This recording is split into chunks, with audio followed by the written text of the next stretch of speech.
Hi everyone, welcome back.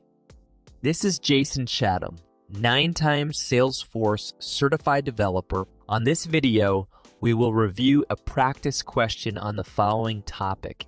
Let's go over our sample question. Please read the question and potential answers. You have 10 seconds to answer this question. Please stop the video if you need more time. The right answer is, you can find the detailed explanation of the answer in the description of this video. Thank you for watching this video. Please don't forget to subscribe to our channel and hit the notification icon for us to let you know when the next practice test question is ready. Before I forget, if you are looking for a rapid exam guide with sample exams, please check out our book on Amazon. You can find the link on the description of this video.